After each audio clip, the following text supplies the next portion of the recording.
Hawak na ng Korte Suprema ngayon ang isa pang petisyon para ipatigil ang impeachment trial ni Vice President Sara Duterte. Isang position paper naman ang nakarating sa Senado para umpisahan na ang paglilitis. Narito ang agenda report ni Hannah T. Mismong si Vice President Sara Duterte na ang humiling sa Korte Suprema na harangin ang kanyang paglilitis. Ayon sa Korte, hindi siya personal na naghain ng petisyon, kundi ang kanyang legal counsel ang formal na naghain ng Petition for Certiorari and Prohibition kahapon. Nakasaad sa petisyon na nilabag umano ng Kongreso ang due process at wala raw matibay na basihan ang impeachment complaint laban sa pangalawang Pangulo.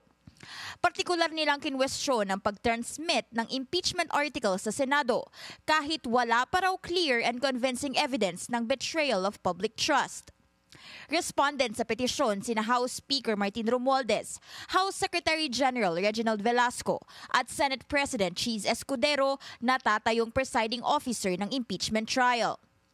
Kasabay ng paghain ni VP Sara ang parehong hiling ng kampo ng Mindanaoan lawyers na dumulog din sa SC kahapon. Sa kabila ng dalawang petisyong ito, kinumpirma ng Supreme Court na wala pa ito sa kanilang on-bank agenda. Ang Senado naman, patuloy na kinakalampag na simulan na ang impeachment trial. We're pressing the issue sa Senate. Hindi pwedeng ganito. Kasi ang public funds, lahat naman tayo natamaan ng mawawalang public funds eh. Whether pro-Duterte ka, pro-Marcos ka, or pro-Leni ka, it doesn't matter. Pera mo yung pinapa-account. Sa kauna-unahang pagkakataon, isang position paper ang isinumite ng Bayan Muna sa Senado para igiit na dapat ngayon na simula ng paglilitis, hindi sa kalagitnaan ng taon. Nakasaad sa dokumento ang legal na basihan ng grupo para sabihing hindi na pwedeng iurong ang impeachment court hanggang June 2.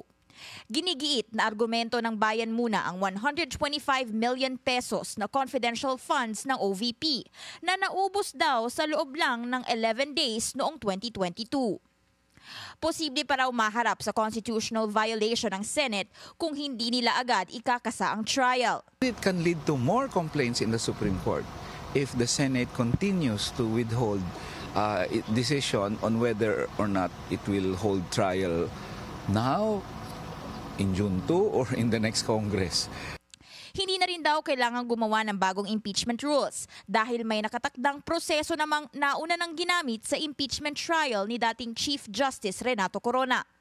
Kung gagawa pa raw kasi ng bago, mas lalo lang mauudlot ang trial na labag sa konstitusyon. May oras eh. As long as they focus on one impeachment ground and one or two acts.